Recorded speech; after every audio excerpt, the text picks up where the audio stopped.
परमेश्वर को प्रणाम प्रणाम करूं। परमात्मा स्वरूप सद्गुरुदेव, संयमी जीवन के सहयोगी साथी मंडल, जिन्होंने हमें प्रतिकूलता में साथ देकर हमारा हाथ पकड़ा, अनंत अनंत उपकारी परम पूज्य आदरणीय श्री अम्मा जी महाराज, जिन्होंने हमारा हाथ थामकर हमें सद्गुरुओं के चरणों में समर्पित किया। ऐसे मेरे संसारी स्वर्गस्थ पिताजी एवं स्वर्गस्थ माता जी, परमात्मा की पवित्र वाणी सुनने के लिए आए हुए देवांग, आप सभी के भीतर में विराजमान भगवान आत्मा को मेरा प्रणाम। परमात्मा की पवित्र वाणी जो पवित्र कंठ से निकली है, रस भरी है, अमृत रस भरी है, और जो इस वाणी को देशना को सुनने के साथ ग्रहण भी कर लेता है, श्रवण और ग्रहण दोनों साथ चलते हैं, तब जीवात्मन अपने लक्ष्य की ओर चलता है।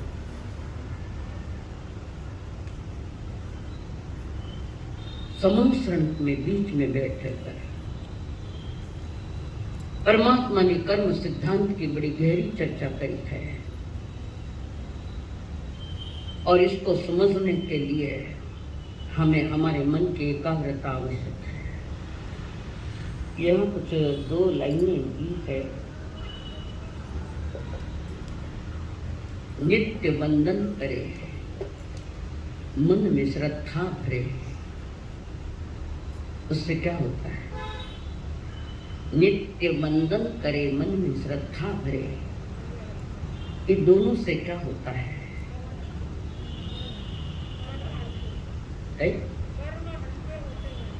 अगली लाइन है, कार्ड मत देखो, अगली लाइन है, होवे हल्के हमारे कर्म। तो कर्म यानी क्या है? कर्म किसको कहते हैं? आनंद भाई, कर्म किसको कहते हैं? बोलो जल्दी बोलो। शुरू से बताया होगा, खैर वही चल रहा है। कर्म यानी कर्तव्य, कर्म यानी क्रिया, कर्म यानी 5 इंद्रिया मन वचन काया से की गई प्रवृत्ति है, उसका नाम कर्म है। कर्म अच्छे भी होते हैं और कर्म बुरे भी होते हैं। कर्म बुरे और कर्म अच्छे भी होते हैं। दुष्कर्म जिसको कहते हैं वो बुरे हैं, सत्कर्म जिसको कहते हैं वो अच्छे हैं, सत्कर्म है। और ये सत्कर्म कब बनता है? ये सत्कर्म कब बनता है?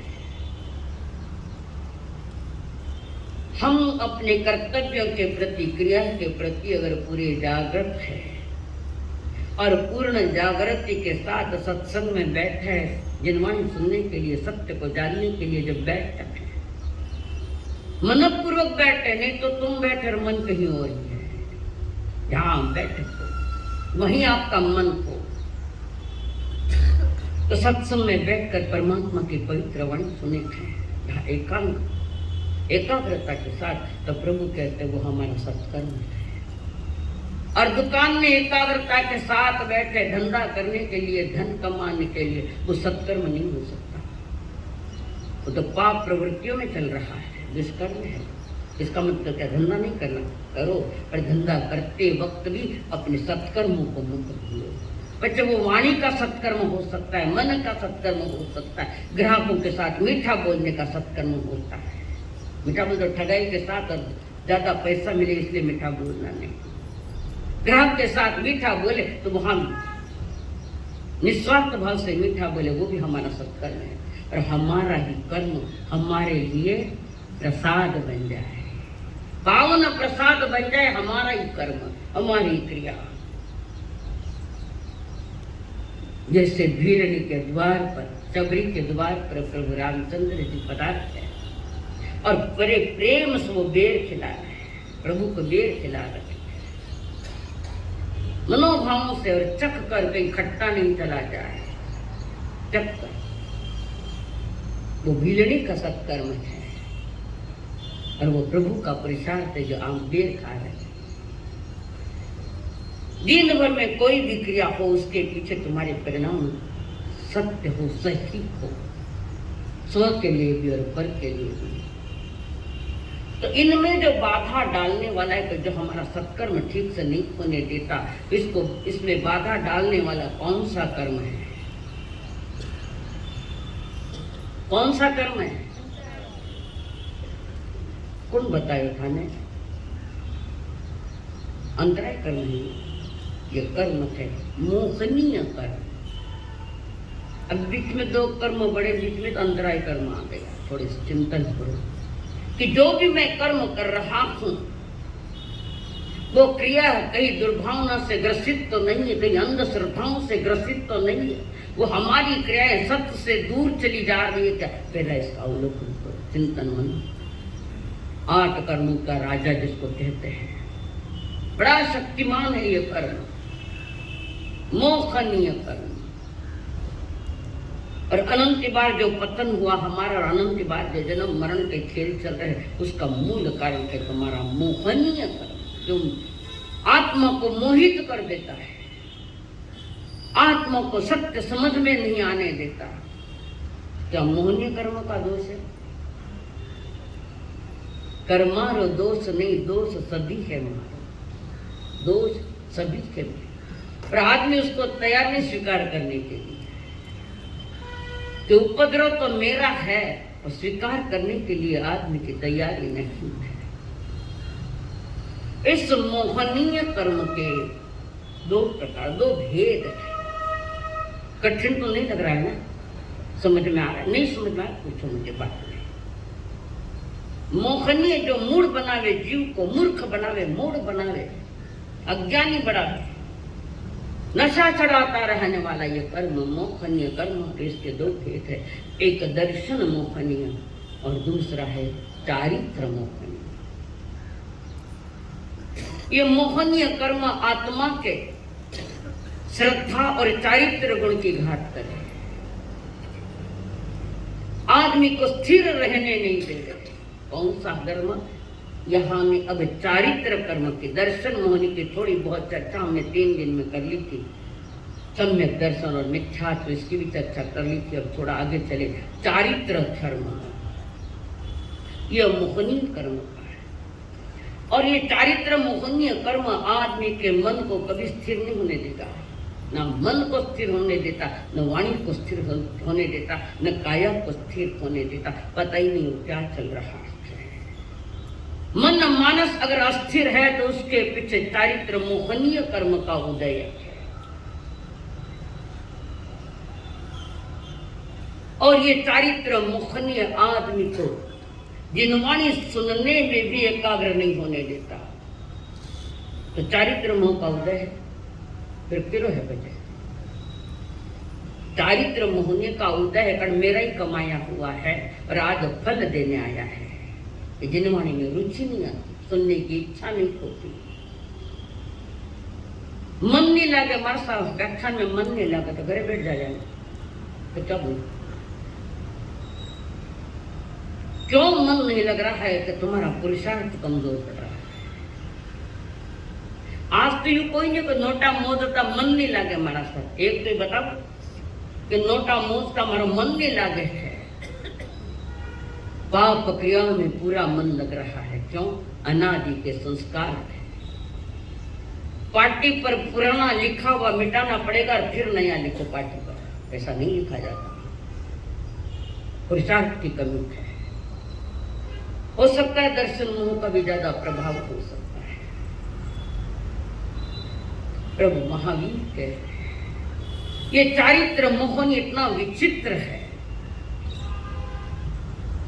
कि मन में भी कभी नहीं आने देता कि मैं जिनवाणी सुनने के लिए जाऊं। ऐसे भी लोग हैं जिन्होंने पंडाल तक देखा नहीं है। कई ऐसे भी लोग हैं आए पर लगातार नहीं आए। कभी कभी दुकान की छुट्टी हो जाती, आज दुकान बंद है तो चलो हमारा सने राजी कर देगा।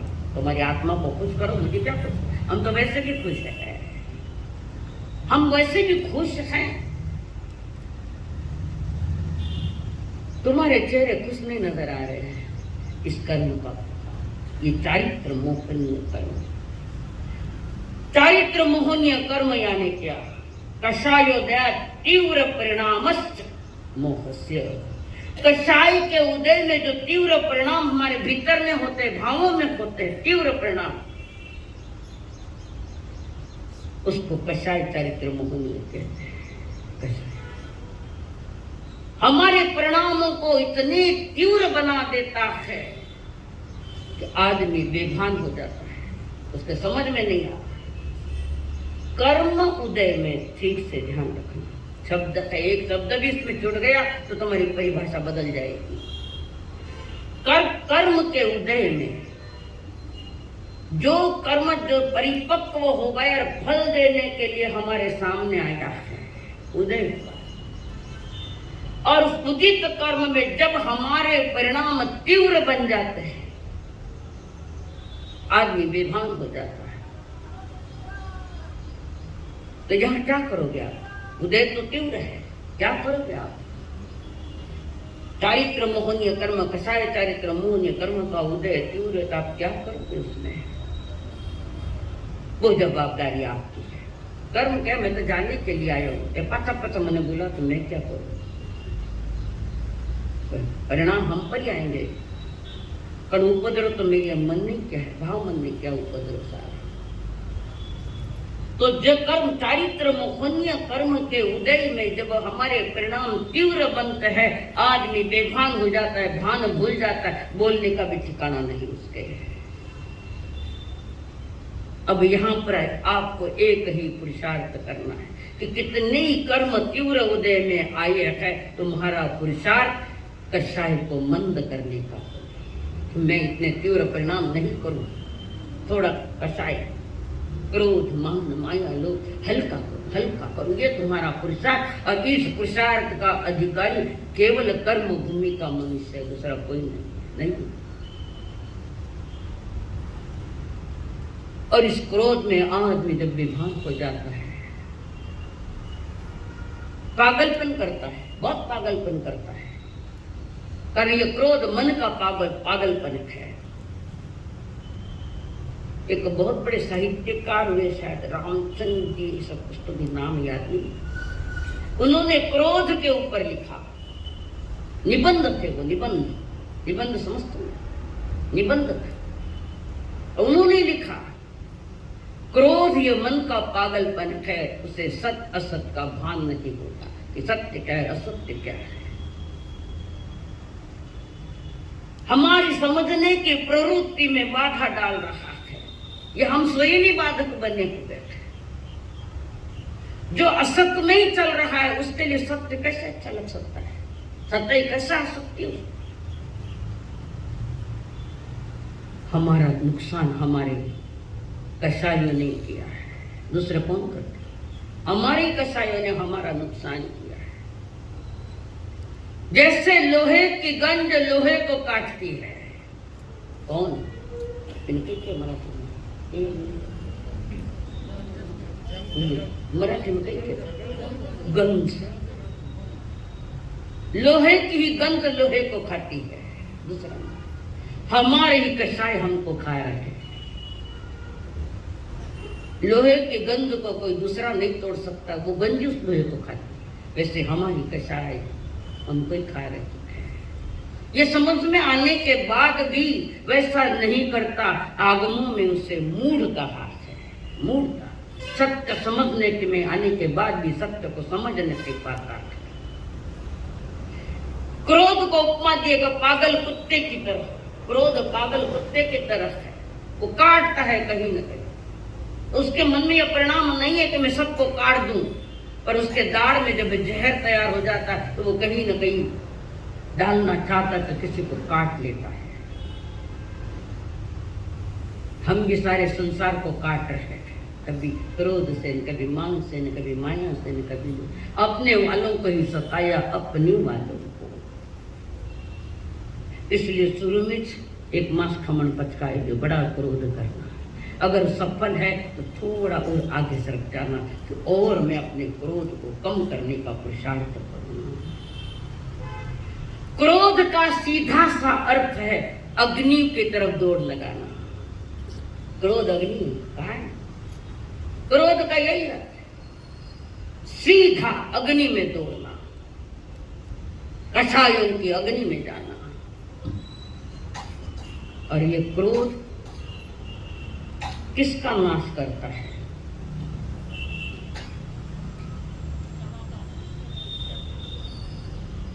क्रोध किसका नाश करता है? तुम्हारे उत्तराध्ययन में है, क्रोधो भीमपणा सिंह, प्रीति का नाश करता है। आपस में प्रेम मैत्री भाव नहीं रहने देता। और कई बार आपस में थोड़ा बोला चाला हो गया, बोलने तो मर जाऊं तो भी क्षमा याचना नहीं करूं।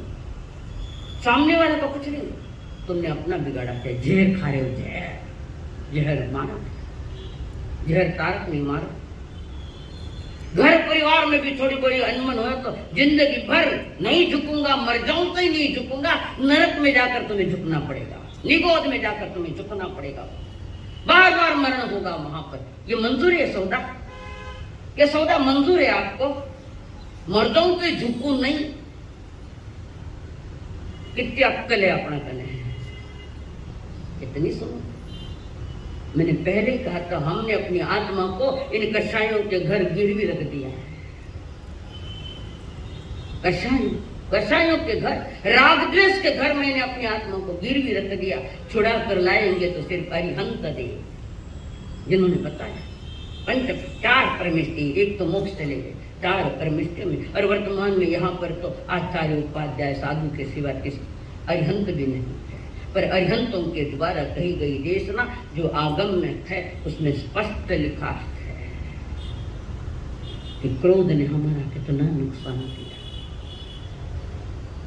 ये मोहनीय कर्म है, चारित्र मोहनीय, जिसमें क्रोध, मान, माया और लोभ, ये 4 बातें आती हैं।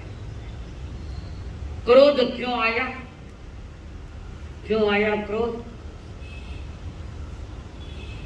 मान ने फजीती की, अहंकार। मने की तरफ बोल दियो, मने बोले तो तू कौन है? मने बोले तो मैं बड़ा हूं, मैं मानी हूं। माना जन्म लेता, क्रोध के साथ मान जन्मदार, क्रोध बढ़ता है। एक दूसरे के सपोर्टर है ये क्रोध, मान, माया और लोभ। और इस क्रोध में जो आदमी पागल बन जाता है तो वो श्रद्धा कैसे रखेगा परमात्मा पर, परमात्मा की वाणी पर? कैसे श्रद्धा है और कैसे उन चरणों में जाकर नमन वंदन करेगा? पहले स्वयं को सुधारो। स्वयं को सुधारो बोले तो अपने मन मानस को सुधारो। संकल्प करो छोटे छोटे कि आज के दिन में क्रोध करूंगा ही नहीं किसी के ऊपर। इन चातुर्मासों में, इन 5 माह में, चातुर्मास में ये प्रैक्टिस है, यहाँ प्रैक्टिस है। अभ्यास बाजार में होगा, परीक्षाएं तुम्हारी दुकान पर जाने पर होगी, घर में जाने पर होगी। तो तुमने आज क्रोध पर सुना है और स्वयं पर कंट्रोल किया कर नहीं किया, तो बाजार में ग्राहकों के पास, घर परिवार में जाने के बाद तुम्हारी जो परीक्षा होगी तो उसमें तुम पास हो रहे हो। और हम बार बार फेल होते गए और इसी कारण 4 गति का ये चक्कर है। कितनों से रिश्ते टूट गए, अपने वालों से भी रिश्ते टूट गए, बाहर वालों के साथ इतने नहीं टूटे जितने अपने परिजनों के साथ रिश्ते टूटे। टूटे कि नहीं टूटे? क्रोध करी मन कालो कीनो, क्रोध करी मन कालो कीनो, क्रोध करी मन कालो कीनो। कायारो नाश कियो रे तूने, कंचन गुनाश सगा गिनायत बेरी बन गया, कोई न साथ दियो तू तो जहर क्यों पी रहो, हो तू तो जहर क्यों पी रहे हो। क्या गलत कवि के शब्द गलत है। क्रोध करी मन कालो की, क्रोध से मन कभी सबके दुआ सही हुआ है क्या? तुम समझ पा सकते हो कि मैं क्या कर रहा हूं? क्रोध करने वाला स्वयं भी आपके के बाहर है, उसको ही तो पता नहीं कि मैं ये क्या कर रहा हूं। और फिर कहता मैं इससे कैसे बोल गया, बोलता है कि नहीं बोलता? परिणाम सामने आने के बाद मैं इससे कैसे बोल गया, कैसे बोल गया? ये मोहनीय कर्म तुम्हारे भान को हटा लेता, भान पर नहीं रहता बात। वो क्या है? क्रोध करी मन कालो रे कीनो, क्रोध करी मन कालो रे कीनो, कायक खेत कियो रे तेने, कंजन सुहेत कियो, सगा गिनायत बेरी बन गया, सगा गिनायत बेरी बन गया। क्या सगा गिनायत बेरी बन गया? एक भी खड़ा हो तो मेरा किसी के साथ बैर नहीं है। बताओ बैर किसने खड़ा किया? ये वैर भाव किसने किए? किसने करने को लगाए तुमको? किसने करने को लगाए? अपनी अज्ञानता और अपनी मोही मूर्ता अवस्था। हम जागरूक लोग नहीं है। देह से जागे तन की बार जागे, आत्मा से जागे, उन कर्मों के प्रति जागो तो तुम्हारा सहज कल्याण हो जाए। ज्ञानी जन कह रहे क्रोधी महाचंडाल, इसको चंडाल की उपमा दी है उत्तराखंड सूत्र में। क्रोधी महाचंडाल आंख्या कर दे राती, क्रोधी महाचंडाल थर थर धुजावे छाती। कोई भी क्रोध के हाईएस्ट में है तो देखो उसके होठ फड़फड़ाते हैं, उसका शरीर फड़फड़ाता है, उसका हाथ फड़फड़ाता है और ठीक से बोल भी नहीं पाता। भयानक क्रोध में आया तो वो क्या बोल रहा है उसको ही पता नहीं, कारण उसी नहीं मूर्ता की ये क्रोध हमारा नुकसान कर रहा है। और इस कषाय में आदमी उत्कृष्ट चारित्र को प्राप्त नहीं कर सकता, मोक्ष मार्ग के चारित्र को प्राप्त नहीं कर सकता।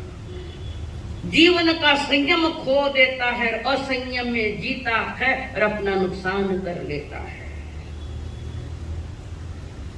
प्रभु फरमाए क्रोधी महाचंडाल आंखा कर दे राती, क्रोधी महाचंडाल थर थर धुजावे छाती, क्रोधी महाचंडाल थाली गिने न कुंडो और क्रोधी महाचंडाल नरक में जावे उंडो। क्रोध आया तो थाली गिने ने लकड़ी गिने ने फेंक मार। क्या कमाया नहीं कुछ? क्या कमाई नहीं? क्या कमाया हमने? कमाया नहीं, खोया बहुत है। परिवार के परिवार उजड़ गए हैं। भयानक क्रोध में भी दुर्घटनाएं, भयानक दुर्घटनाएं हुई है। क्रोध जो प्रीति का नाश करता है, यहां कह रहे शांति का अनुभव नहीं होने देता। और तुम लोग आकर मुझे कुछ समझ तो शांति को नहीं, तो शांत हो जा तो शांति तारा बने।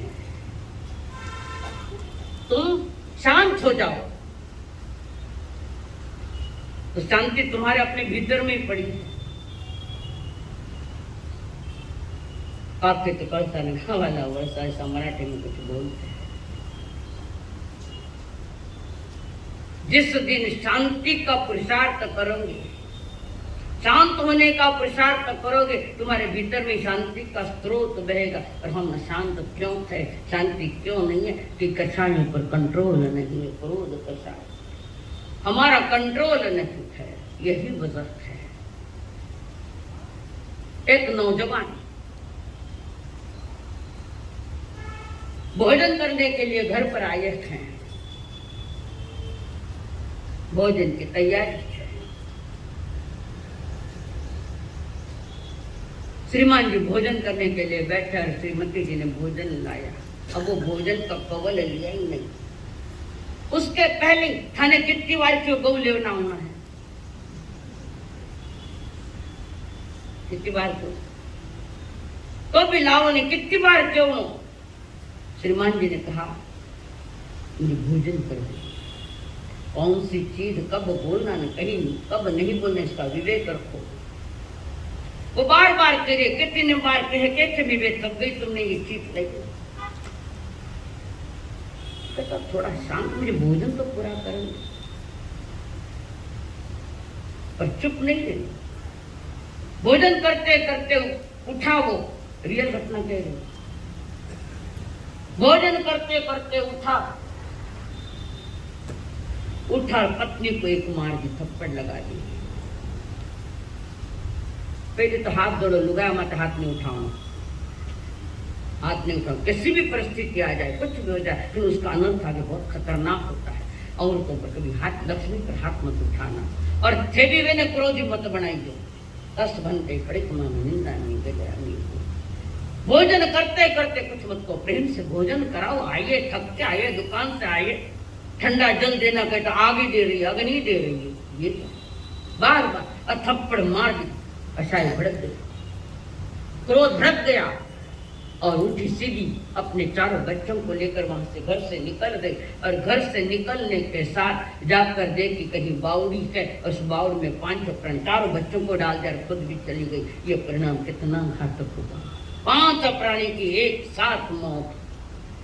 ऐसे विचित्र परिणाम है। तो एक साथ सुसाइड कर लेते हैं, एक दूसरे को जहर देकर मार देते हैं। समस्या का समाधान जहर नहीं है, कर्म सिद्धांत को समझो। अब वो लड़का जिसके क्रोध ने उसका भी नुकसान किया और इसका भी नुकसान किया, ये घटना सामने आ गई। प्रभु फरमाए, मौका पर होठा पर सीकर मौन राखणो, अग्नि क्रोध ऋतु शांति सु बुझावे क्यों नहीं है। कि अग्नि क्रोध ऋतु शांति से बुझावे क्यों नहीं है। मारी लाडली ये आत्मा गम खावे क्यों नहीं है। थोड़ा कम खाओ, गम खाओ। आया कहीं सुनने में आया?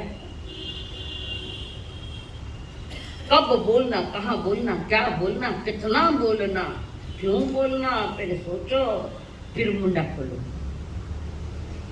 असमय में असमय की बात करना, ये तो पागलपन है। ये तो पागल। भोजन करते करते शांति से भोजन नहीं, और लड़ पड़ते हैं, बोल पड़ते। क्या वो भोजन करके फौरन दुकान चला जाएगा? तो शांति को। दूसरी सौगन, भोजन करता हुआ किरकिर नहीं करना उनके साथ। किसको मंजूर है, किसको मंजूर नहीं, हाथ ऊपर करो, उल्टा करो।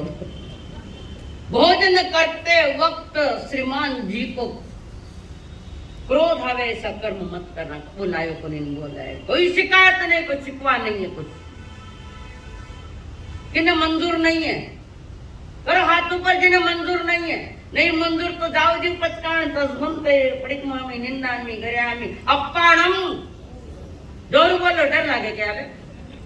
अपाणम तुम्हारे हित के लिए कह रहे, घर परिवार तुम्हारा स्वर्ग बने इसलिए मैं कह रही हूं, और कोई कारण नहीं। ठाणा माण बीच में कोई शत्रुता थोड़ी है। शत्रुता रेवती तो सुरेश जी लेनी नहीं आता माने। ये समाज, ये संघ हमें लेकर नहीं आता। और उन्होंने कहा महाराज अब तुम 3 स्टेशन ही आओ। उनकी मानसिकता देखकर हमने स्वीकृति दे दी, अब स्वीकार करो। ये क्या कह रहे? मौका पर होठा पर सीकर मौन राखणो, अग्नि क्रोध ऋतु शांति सु बुझावे क्यों नहीं है। तुम्हारी लाडली ये आत्मा गम खावे क्यों नहीं है। उतावलो पड़ो, सामने ना बोले नहीं, फिर पहले रिएक्शन। अभी तो एक्शन आई नहीं कि रिएक्शन चालू। ये कारण तुम्हारे अशांति का कारण है। मेरे पास कोई दूसरा व्यवस्था नहीं है। कोहों पिहिंपणाचे माणो विनय नाशन, माया मित्राणी नाशन, लोहो सब विनाश। कषायों ने अनंती बार हमको खा लिया। भूल तो हमारी है, स्वीकार करनी। गुरु और शिष्य शिष्य भिक्षा के लिए गए हुए थे और भिक्षा लेकर निकले। शिष्य ने देखा गुरु के पांव के नीचे एक मेंढक आ गया। शिष्य ने देखा, उस समय तो कुछ नहीं बोले।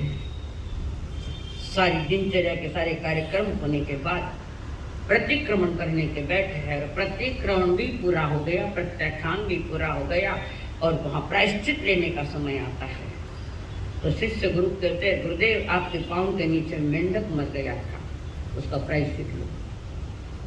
ज्यादा होशियार शिष्य, ये पंचम काल ऐसे ही है, समझदारी कम हो गई, सहन शक्ति कम हो गई, ना समझ सकती है ना सहन शक्ति। तो पंचम काल का दोष नहीं, तुम्हारी अज्ञानता का दोष है। और गुरु को बार बार शिष्य कह रहा है, गुरु जी प्रायश्चित लेना पड़ेगा, मेंढक तुम्हारे पांव के नीचे मर गया था। गुरु कह रहे शिष्य नहीं हुआ ऐसा, वो मरा हुआ ही था ऑलरेडी, मैंने नहीं मारा। शिष्य ने बार बार पिंच किया गुरु को, बार और ज्यादा बार पिंच करे तो क्या होगा, क्रोध की अग्नि तैयार। बार बार परेशान करने के उन्होंने गुरु को दोषी ठहरा के कारण गुरु के भीतर में भयानक क्रोध आया। अंधेरी रात थी, थानक में लाइट नहीं होती थी। आज तो दिवानियां हैं थानक में, दिवाली घना लाइट लगा, मस्त घुड़सों को लागे तो लागे पर लारे तैयार हो गई है पावना कसाई। और आखिर शिष्य इतना भयानक क्रोधित हुआ। चंदन जो शीतल के लिए प्रसिद्ध है, उसी चंदन को ज्यादा घिसे तो आग पैदा होती, गर्मी पैदा होती। और शिष्य ने गुरु को रगड़ दिया, तुम्हारे ही कारण को मेंढक मारा। और शिष्य को मारने के लिए गए। भान भूले तो गुरु हुए हैं, भान भूले हुए हैं और उस शिष्य को मारने के लिए गए हैं। शिष्य आगे दौड़ रहा, पीछे गुरु दौड़ रहे, अंधेरे में दिखा नहीं और थंबे से टक्कर लगी। थंबे से टकरा गया और टकरा कर वहीं आयुष्य पूरा किया और आयुष्य पूरा करके देवलोक में गया। वो साधु गुरु देवलोक में गया। तो आपके लोग क्रोध करके कैसे देवलोक में गए?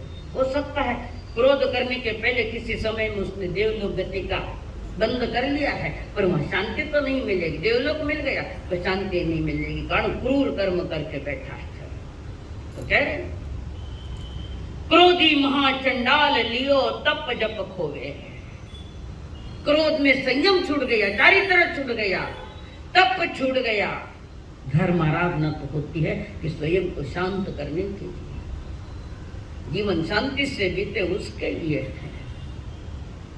क्रोध करके बैठ देवलोक में गए और वहां से आयुष्य पूरा करके कौन बना? दोस्त बोल, चंडकौशिक। भयानक क्रोधी, अति क्रोधी नागराज बना, गति बिगाड़। छोटी सी भूल शिष्य के भी है कि बोलने में विवेक नहीं था। शिष्य विनय नहीं, विवेक नहीं, और गुरु के मानस को गर्म करता गया। खुद का तो बिगड़ा ही बिगड़ा, पर गुरु का भी बिगड़ा। पर गुरु के कषायों को बढ़ावा देने के लिए शिष्य के जो शब्द थे, भाषा थी, वो गिरावट की भाषा थी, तो शिष्य कहां से छूटेगा? नहीं छूट सकता। और वो चंडकौशिक एक नागराज के रूप में आया है, महाभयानक। और उसकी आंखों में जहर था। खानी आंख में कही है, बोलो जल्दी। वासना का जहर नहीं है, इंद्रिय भोगों का जहर है आंखों में। आंख बिगड़ गई, जीवन बिगड़ गया। और उसके आंख में दृष्टि विष नाम का जहर आ गया आंखों में। क्रोध भी जहर थे। क्रोध कौन सा अमृत है? जहर है। और यहाँ नागराज की आंखों में जहर, खाली आकाश में देखे तो उड़ते हुए पंछी भी फड़फड़ाते मर जाते, खाली जैसे आंख से उन पंछियों को देखे तो बेचारे उस जहर के कारण मर जाते। इतना भयानक जहर, उससे तो ज्यादा जहर मनुष्य के पास है। 3 लोक का जहर, 3 लोक का थोड़ा भी नहीं।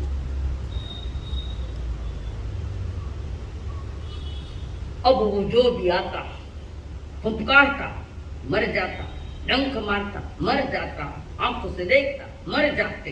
इतना भयानक जहर। सारी चर्चा राजगढ़ी नगरी में बदे, उस दिशा में कोई मत जाना, उधर चंड कौशिक नागराज बैठा है, खतरे से खाली नहीं है, तुम्हें मारेगा, तुम्हें बचना है, वहां उधर मत जाओ। लोग मौत के भय से सर रास्ते बंद हो गए आने जाने वालों का, और उसी दिशा में कौन चले हैं? कौन चले? थाना कहीं लागे, कहीं गन्ना है थाना में। क्या रिश्ता है उनसे? क्या रिश्ता है महावीर जी से? लेकिन याद रखिए, घर वाला का नाम याद करेंगे, भगवान महावीर। मानस पर चिंतन। लोगों ने कहा इधर मत जाओ, इधर नागराज है, महाभयानक चंड कौशिक। तो प्रभु महावीर ने कहा इस दिशा में जाना हमारा अब कर्म ही हो गया, इस दिशा में जाना पड़ेगा हमको। प्रभु निडर थे, प्रभु निडर थे। क्यों थे? निडर क्यों थे? प्रभु निडर क्यों थे? रोम रोम में धर्म रमा हुआ है, इसलिए धर्म अभयदान देता है, अभय देता है, इसलिए प्रभु निडर है। जिनके रोम रक्सी में आत्मा प्रदेशों के प्रत्येक पर धर्म रमण कर रहा है, तो वो तो निडर ही होंगे। भयभीत तो हम लोग हैं। थोड़ी आवाज है कि कौन आएगा, थोड़ी कुटना आवाज है कि कौन आएगा, कुटने गाँव ने डर लगे। डर क्यों लगे? कि मोहनीय कर्म का तीव्र प्रभाव है हम पर, इसलिए भयभीत है। धर्म तो अभय का दाता है, और प्रभु महावीर जी धर्म में पूरे ब्रह्मांड को रखे, और उसी दिशा में गए और वहां खड़े हो गए। एक चिपकली तो नहीं ना, जितनी जावा बेगो डर लगे चिपकली, और ये नागराज भयानक दृष्टि भी सब जिसकी आंखों, और प्रभु महावीर जी वहीं जाके खड़े हैं, उनके ज्ञान वहीं जाकर खड़े हो गए। इतने में बम्बी में से नागराज बाहर आई, गंध आ गई आदमी की कोई, और नागराज बाहर आया। कौन आया है मरने को? या मन में सन्नी पंचेंद्रिय नाम भी, उसके भीतर में मनन चिंतन की शक्ति है। कौन आया है ये मरने के लिए? अब निडरता से खड़ा है। आज तक तो ऐसा कोई आया नहीं, इतना निडरता से खड़ा है, देख रहा, गुस्सा आ रहा है, और चलते चलते वहां पहुंच गया और डंक मार दिया। क्या आया वहां से? डंक मार दिया अंगूठे पर, भयानक विष छोड़ दिया। तो प्रभु ने क्या किया? करुणा भरी दृष्टि से दूध जैसा खून आया। ऐसे लोगों पर विष कभी प्रभाव नहीं करता, कि जिनके शारीरिक परमाणु, शरीर का सारा जो परमाणु है, वे सारे एक से एक ऊंचाई वाले हैं। उत्कृष्ट शुभ परमाणु है, शुभ परमाणु पर अशुभ परमाणु का जोर नहीं चलता। हाईएस्ट शुभ परमाणु है, जोर नहीं चलता, कुछ नहीं आप प्रभु, साइंस है इसमें। क्रोध ज्यादा है तो हल्का सा किसी ने कभी उड़ती हुई मधुमक्खी भी काट ले तो मर जाता आदमी। चंड कौशिक का जोर नहीं चला। मीरा को भी तो जहर दिया था, नहीं दिया, उनके घर वालों ने दिया, दूसरे ने थोड़ी दिया, देवर जी ने दिया, विक्रमादित्य ने। क्या हुआ मीरा का? कुछ हुआ? क्यों नहीं हुआ?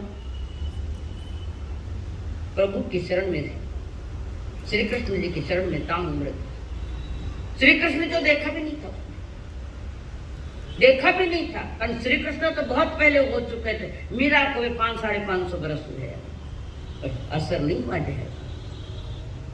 कारण यही साइंस है, शुभ परमाणु से बना हुआ वो शरीर अशुभता नहीं। खाने थोड़ा जहर दे दूं तो दो, मैं तो थानो जहर निकालूं देऊं बेटे हूं कसाईयों का जहर निकालो ये। और उसी समय नागराज देख रहा है कि मैंने इतना जहर छोड़ा, ये कुछ नहीं हुआ। कारण संयम की साधना उच्च कोटि की, चारित्र की साधना उच्च कोटि की है, और इस साधना के कारण सारे परमाणु उत्कृष्ट परमाणु असर नहीं कर रहे। और देख रही है कौन? तुमने जब संन्यास लिया था, संयम व्रत स्वीकार किया था, कर्म तुम्हारे आड़े आए, लोग बने दुखों के साए, कानून तेरे कीड़े ठोकी, चरण कमल पर रोटी सेकी, फिर भी संयम ढल नहीं पाया, आत्मज्ञान का दीप जलाया, विषधर ने तुमको ललकारा, तुमने करुणा रस बरसाया, तुमने केवल ज्ञान को पाया, तुमने केवल ज्ञान को पाया, समवसरण में ये फरमाया, जागर मानव भक्त यही है, यह भव फिर उपलब्ध नहीं है, कर्म के बंधन तोड़ रे प्राणी, कुछ ही सांसें रह गई, बाकी आए हैं द्वारे आए हैं द्वारे आए हैं, करुणाधन गुणवान हो महावीर भगवान, करुणाधन गुणवान ओ महावीर भगवान, हम तुम्हारे द्वारे आए हैं, द्वारे आए हैं द्वारे आए हैं। प्रभु ने कह समझ समझ रहे, जरा तो समझ नागराज को कहे थाने तो क्यों पे आवश्यकता ही नहीं है, पर मुझसे वैसा तो नहीं है, मैं कैसा तो चाहिए। नागराज देखता रहा, प्रभु ने नागराज समझ, थोड़ा समझ, क्यों ना समझे, क्यों नहीं समझ पा रहा। एक तिर्यंश को उपदेश देने वाले परमात्मा महावीर है, क्यों नहीं समझ पा रहा है नागराज। अतीत को याद कर तुमने बिगाड़ा, साधु के भाव में तुमने भयानक क्रोध किया और कर्म बंध विचित्र कर लिया। भले तुम वहां से आयुष्य पूरा करके देवलोक में गए, पर तुम्हारे क्रोध के परिणाम प्रिंट कर गए, तुम्हारे भीतर में जहर भर गया हो, और तुम वहां से आयुष्य पूरा करके नागराज बनने को समझा। इतने प्यार से बोलने वाला कोई पहला व्यक्ति मिला, समझता है नागराज में, समझते कोई पहली बार मिला है ऐसा, वो देख रहे और उन्हें अतीत की यादें दिला रहे, अतीत याद कर, और नागराज को जाति स्मरण ज्ञान, पूर्व भव का ज्ञान प्राप्त, अपने पूर्व भव में कौन था। जैसे नागराज की आंखों में आंसू आ गए। अरे ऐसी घटना पशुओं के द्वारा घटती है। उसका मालिक कभी चला जाता है तो वो पशु भी वहां जाकर बैठा रहता है। मनुष्य तो गप्पा मारता बैठे रहेगा, पर ये इसके आंख में आंसू। प्रभु आपने मुझे जागृत किया। बोल, नागराज की भी अपनी भाषा है, और जैसे प्रभु की वो अमृत भरी वाणी बसती, विष भरी वाणी खत्म हो गई, विष भरी नजर खत्म हो गई, और नागराज ने बाम्बी में अपना सर डाल दिया कि मेरी आंखों में जो जहर है उससे कोई जीव मरे नहीं, और शांत समाधि मरण में गया। समाधि जिसको हम संथारा कहते, कषायों को कमजोर कर गए। और नाव में बम्बी में मुंह डाल दिया और बाहर लोग पूजा करने लगे उसकी। कोई दूध देता है, कोई शक्कर देता है, क्योंकि नागराज ठंडा हो थे भी ठंडा हो गया तो बादाम रो हलवा थाना थाली में आ जावेला है कि नहीं है, नहीं तो वे टुकड़ा पड़िया खाई लो। ऐसा मत करो। और नागराज शांत, लोग पूजा करने लगे नागराज की। राजगिरी नगरी के लोग नागराज की पूजा करने लगे। तुम भी ऐसे बनो कि तेरे तुम्हारे इंद्र देवता भी तुम्हारा नमन करे, वंदन करे, पूजनीय हमारा भी जीवन बन सकता है। देवावी तम नमन संति जस धम्मे सयाम। क्षमा धर्म जिसके भीतर में, और नागराज शांत हुआ। चींटिया वन चींटिया काटने लगी, शक्कर पड़ी से दूध पड़ा है तो वन चींटिया काटने लगी, पर नागराज ने बम्बे से मुंह बाहर नहीं निकाला। समाधि में बैठा है, शरीर की आसक्ति छुटी और वही नागराज वहां से आयुष्य पूरा करके 8वें देवलोक में गए। 8वें देवलोक। क्रोध जैसे ही शांत हुआ, परिणाम जैसे ही शांत हुए, प्रभु कहते हैं योग कर्म सुकौशलम। कुशल कर्म करो, अपने योग से मन वचन काया से कुशल कर्म करो। यही कुशल कर्म तुम्हें ऊपर उठने में सहयोग देंगे। ऊपर अपने आप को समझो, समझाओ, थोड़ा थोड़ा, एक साथ तो नहीं निकलता, थोड़ा थोड़ा मंद कषाय कर्म का पुरुषार्थ करो। और हमको महारानी तंबू को फाड़ कर बाहर आई है, जो अपने आदमी की कहानी भाई भाई सुना रहे हैं एक दूसरे। और वो कहानी वो मलियागिरी सोच रही है तो मुझसे संबंधित है, और उसने ये पर्दा फाड़ दिया। और पर्दा फाड़ने के साथ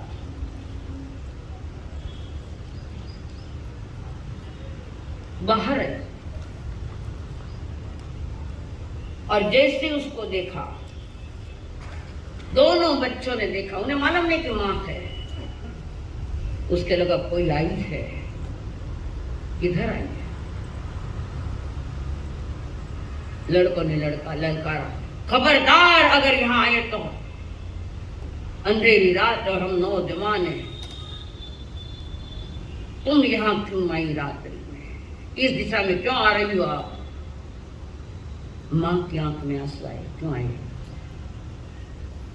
क्यों आए आंसू बताओ। कि मेरे बच्चे इतने शूरवीर है, शील और शालीनता से, शील और शालीनता के साथ रख दो, बीच में नहीं आऊंगा, पहले रख दो, पटन रख दो, डब्बा में रख दो।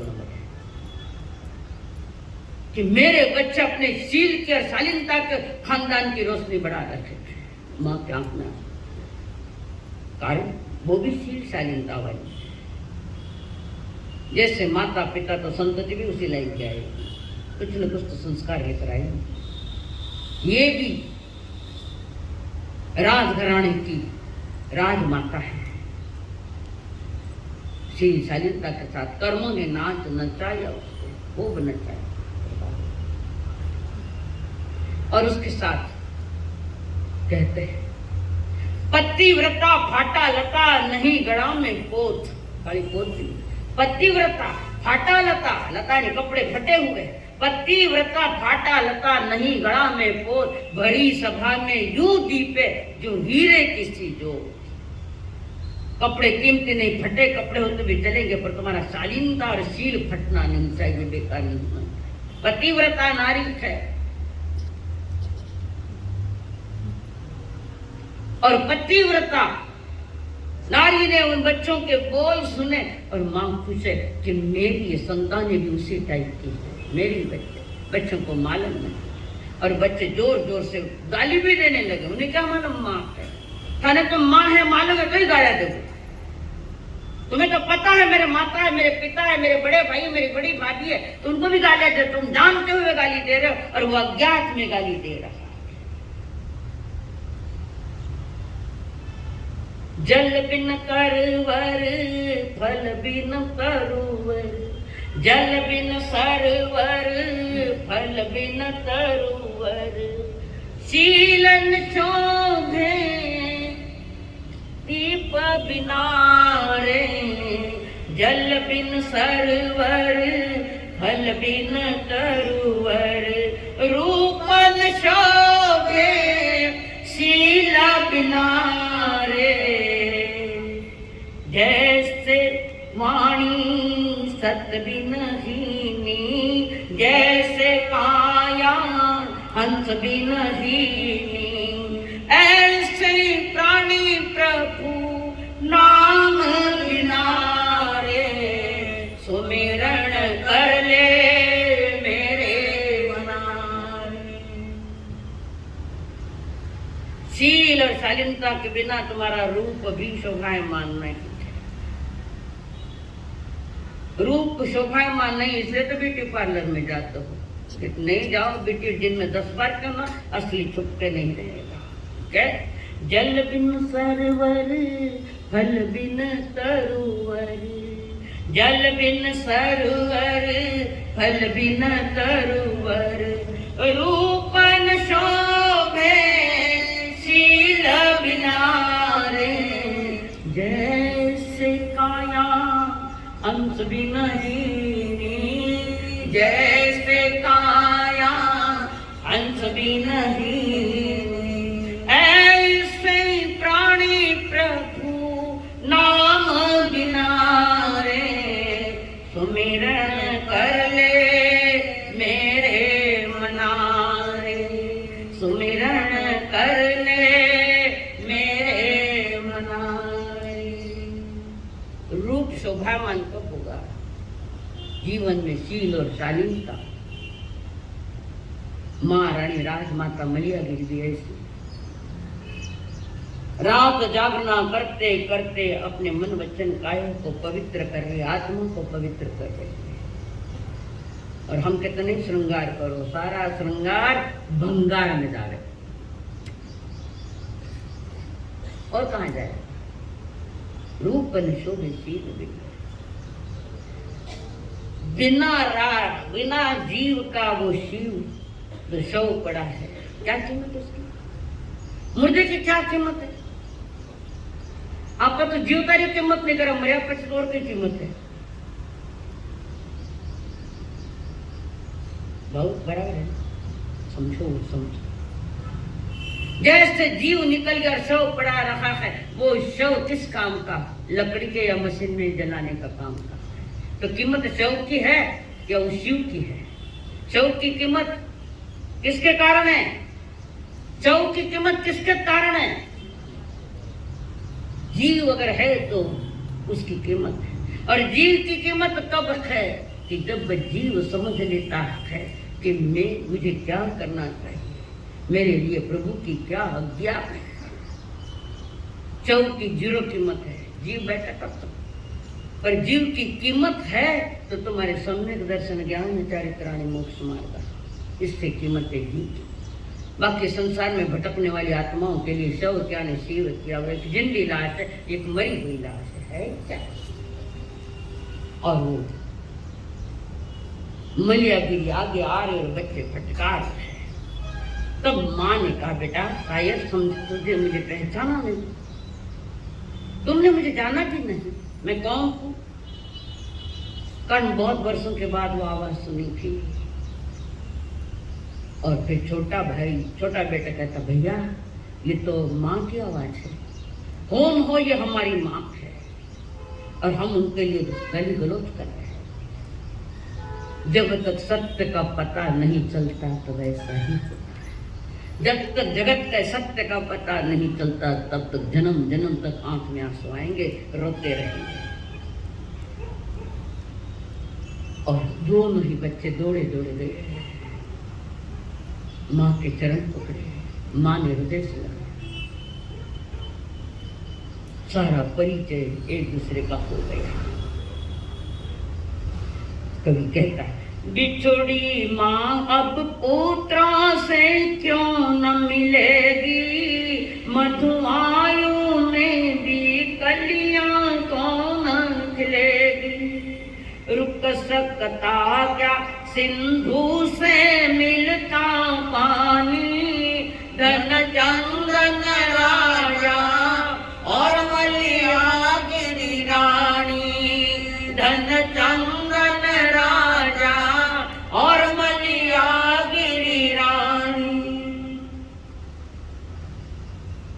सारी कंडीशन बदल गई, स्थितियां बदल गई। बच्चे खुश है, माँ मिल गई, माँ खुश है, मेरी कोख मिल गई। दोनों की आंखों में आंसू है, तीनों की आंखों में आंसू। शुभ घड़ी है, बच्चों से मिलन हुआ और बच्चों को माँ से मिलन हुआ। और तब बच्चों ने कहा, माँ हमारे पिता कहाँ है? मलिया टाँकी और आंसू। सारे दिन पति के और बच्चों की याद में जिन्होंने बिताई और रात धर्म जागरणों में बिताई। और वो बच्चे पूछ रहे कहाँ जाए, किधर जाए? आप मिले बच्चों तो हम बस ऐसा परिश्रम करेंगे कि आपके पिता भी आपको मिल जाए। माँ के रोने से कुछ काम नहीं बनेगा, पुरुषार्थ करना पड़ेगा। मन विवेक रखता हुआ अपने पुरुषार्थ करता है। और पिता कहाँ है उनके? सर पिता कटा है अब उसी राज्य के राजा, जिस राज्य में राजा चंदन राज कर रहा है, और उसी नगरी में मलियागिरी और दोनों बच्चे, चारों ही प्राणी एक जगत है। फिर भी आता पता नहीं। ये तीनों तो मिल गए पर अभी पति का पता नहीं मिल रहा है। और दोनों बच्चों ने कहा, माँ हमेशा पुरुषार्थ करेंगे, पिता का भी पता लग जाएगा। हमारा पता आपको मिल गया, आपको पता हमको मिल गया, पिता का भी पता लगाएंगे, खोज निकालेंगे। बच्चों को कहा, माँ ने मलियागिरी ने कहा, बेटा कोई भी कार्य करो पिता को ढूंढने के लिए तो मन तुम्हारा शांत हो, तुम्हारा विवेक खो नहीं जाए। धीरे धीरे धीरे हमारा भी शुभ कर्म उदय में आएगा। ये शुभ कर्म उदय में तो माँ को दोनों बच्चे मिल गए हैं। शांति से क्रांति करेंगे, शांति से क्रांति करेंगे। और पाए दोनों ही बच्चों ने कहा, माँ हम शांति पूर्वक ही निर्णय लेंगे, शांति के साथ ही चलेंगे। संकल्प हो हमारा